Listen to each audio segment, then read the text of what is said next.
Well, we're back again talking about Christian Horner and his case with Red Bull Racing, with the transgressive behaviour, sexual misconduct, whatever you want to say it is. Now, we've had some brand new information over the past 24 hours.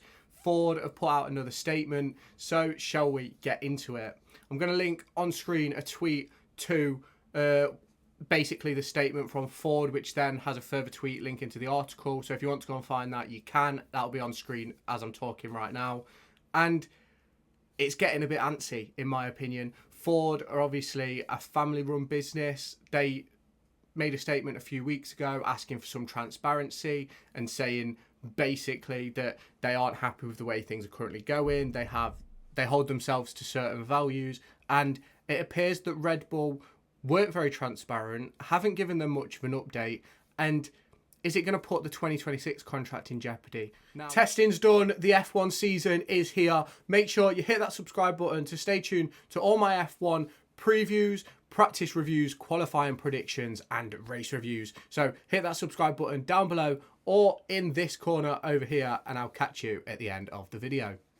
Now, based on the statement from Ford, I'd say that is a possibility.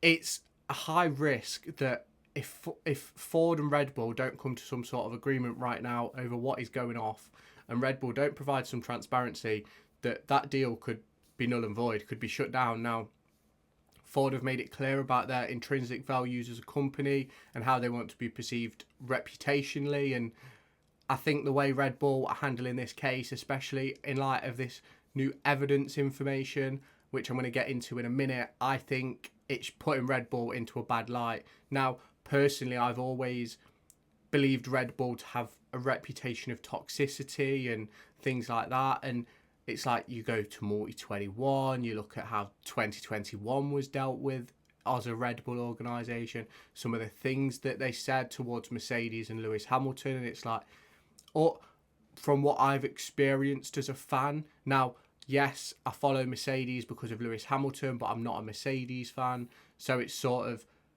I've seen both sides of the coin. And for me, I don't particularly think Red Bull have a very good reputation on certain sides of the F1 world. And I think that is now bleeding over into this case. And Ford are now starting to realise that this could cause some reputational damage if it's not dealt with correctly. And they don't want to lose out on stuff because of what Red Bull have done, because this is only supposed to be a partnership. I believe it's to do with the hybrid part of the engine for 2026 and obviously offering expertise in other places as well.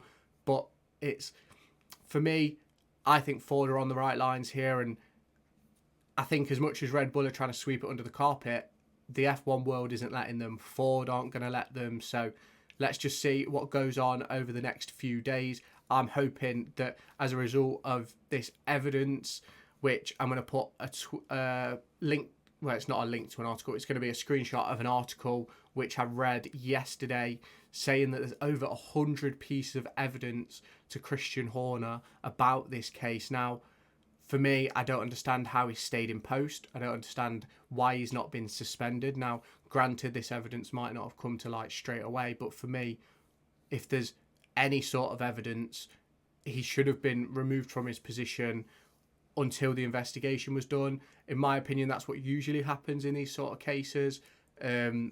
We've seen it in public eye before. People lose their job for 6-8 months or something while an investigation goes on, so that the investigation can be done thoroughly. But Red Bull are letting him strut his stuff in the paddock. He's walking around the paddock now. He's not spoke to the media much, but obviously when he does, he's denying the allegations and things like that.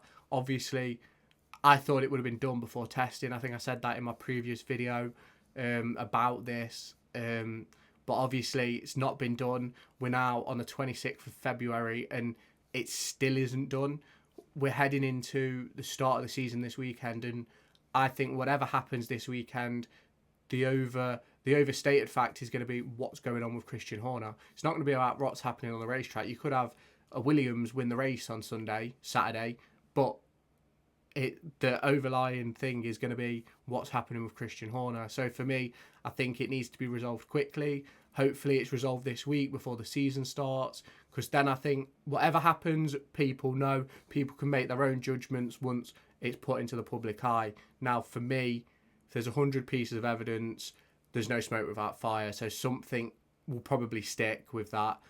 I personally can't see Christian Horner being team principal halfway, like when this investigation's done, but obviously you never know. I don't want to give a judgment without knowing all the information, but with what we have in the public eye, it's looking harder and harder for Christian Horner to come back from this situation.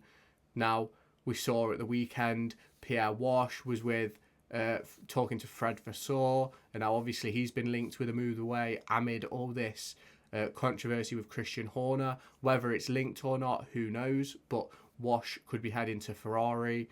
Perez was saw talking to Toto Wolff. Is he going to be in line for that second seat at Mercedes to partner with George Russell?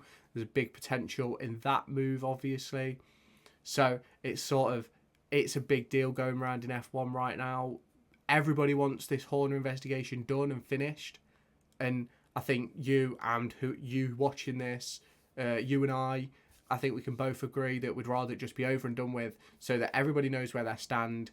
Both teams and staff all know where they stand. Everyone knows who's going to be and what they can talk about. Now, we heard Toto talk about it at the weekend, saying that it needs to be resolved. Otherwise, it's going to turn into a bigger problem for F1, because it's being reported, based on the quote I showed earlier, is it being a potential sexual misconduct case. And when they're trying to push We Race as one and the F1 Academy, and then you've got one of the highest reputationed team principals on the grid in Christian Horner being investigated for that, it sort of doesn't send out the right impression to those females wanting to get into racing as a driver or as an engineer or a strategist, etc. These people aren't going to want to get involved, and it's then going to limit the chances of being able to increase diversity in the sport. Now, I'm not someone who believes that you should hire based on, oh, we need to hire a woman here, blah, blah, blah. You should always pick the best for the job, but you can't have the best for the job when people aren't willing to get into the sport or apply for jobs because they're worried about things like this. So we're going to wrap it up there. Let me know your thoughts down in the comments.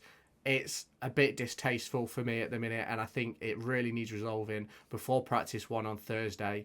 So let me know what you think is going to happen down in the comments. Make sure you hit that subscribe button, and I'll catch you in the next video. Make sure to go and find me on TikTok, pictured here, and Twitter, pictured here. These are the places where I'll keep you all up to date with all my upcoming videos and my thoughts and feelings around the Formula 1 and football weekend.